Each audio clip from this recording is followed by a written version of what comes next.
हमारे यहाँ जो है राधे श्याम ज्वेलर्स के यहाँ 2 बार चोरी हुई।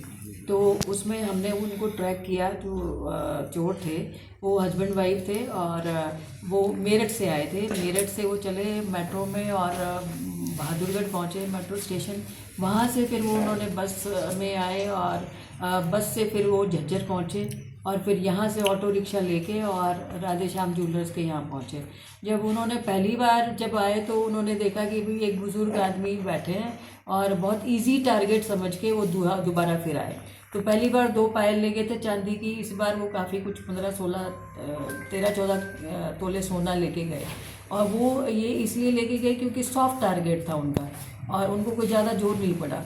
तो हमने वो सारी सीसीटीवी फुटेज वगैरह खंगाल के और उनको ट्रैक डाउन किया। तो वो मेरठ से निकले और रिकवरी पूरी हो चुकी है दोनों बार की और 6 चोरियों का खुलासा हुआ है, जिसमें हमारे आसपास के जो है जिलों की भी कुछ चोरियां हैं और हम उनको भी उस बारे में बता देंगे। तो ये एक बहुत बड़ी उपलब्धि है हमारी। और दूसरा ये जो जैन मंदिर में चोरी हुई थी लाइन पार बहादुरगढ़ में, उसमें एक छत्र था जो लगभग 3.5 किलो सिल्वर का था और कुछ चांदी का ज्वेलरी थी। वो मुकेश तिवारी जो है ये बंदा बिहार का, अभी सिवान जो है वहाँ का था और अभी नांगलोई में रहता था। तो इसने जो है वो चोरी किया था। ड्रग्स वगैरह खाता है या कुछ नशा वशा करता है। तो जब बेचने गया तो इसका लिया नहीं किसी ने कि भी ये तो मंदिर का सामान है, ये धर्म के खिलाफ है, हम नहीं लेंगे। तो उस वजह से वो पकड़ा गया और टीमें लगी हुई थी उसके पीछे और ये भी एक बहुत बड़ी उपलब्धि है। तो इस बारे में बस मैं ये बताना चाह रही थी आपको कि ये 2 चोरियाँ वहाँ की झज्जर की और एक बहादुरगढ़ की, ये हमने ट्रेस कर ली है। जो मैम राधे श्याम के यहाँ पकड़ा गया है, इसने पहले भी इसने इसी दुकान से चोरी की थी जो पायल इसी दुकान से 2 पायल चोरी की थी चांदी की। और भी कई मामले दर्ज हैं इनके खिलाफ, इन दंपति के खिलाफ? हाँ, वो बताया उन्होंने कि जो आसपास के जो ज़िले हैं उनके भी 4 चोरियां हैं, 2 यहाँ की थी और वो पुरानी हैं वो चोरियां, तो वो भी ट्रेस हो जाएंगी।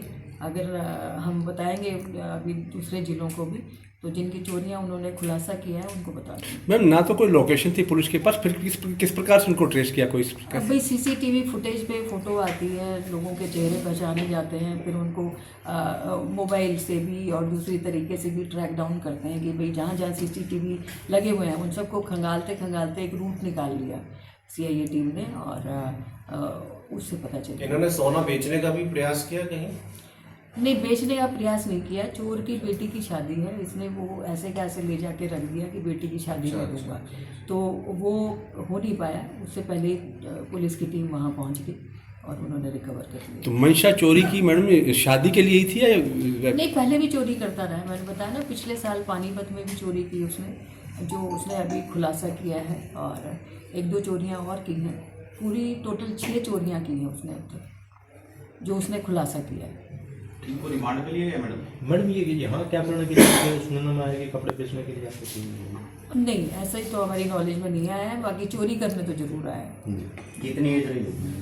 इससे जो ऑपरेशन चलाया जाएगा उसको किस तरह से देखते हैं मैम, किस तरह का क्राइम कंट्रोल हो इससे पाएगा? क्राइम कंट्रोल बहुत अच्छे तरीके से होगा, क्योंकि हमारे यहाँ देखो, आपने अभी पिछले कुछ महीनों में देखा होगा कि हम असला जो है वो बरामद कर रहे हैं। बहुत सारे असले बरामद हुए हैं। अगर किसी के पास असला ही नहीं होगा तो फायरिंग कैसे करेगा, कोई क्राइम कैसे करेगा?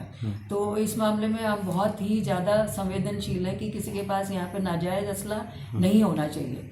और आपने देखा होगा कि जो गैंगस्टर्स होते हैं वो अपने गुर्गे तैयार करते हैं और गुर्गों के पास अगर रिवॉल्वर, पिस्टल और इस तरह के हथियार नहीं होंगे तो वो कैसे जो है उसको करेंगे, अंजाम देंगे किसी वारदात को। तो ये सबसे बढ़िया तरीका रोकने का यही है कि जितना हो सके असलों के ऊपर काबू किया जाए और बंदों को पकड़ा जाए। तो ये ऑपरेशन ट्रैकडाउन मेरे ख्याल से बहुत अच्छा इनिशिएटिव है डीजीपी साहब की तरफ से और इससे काफ़ी लगाम लगेगी जो क्राइम के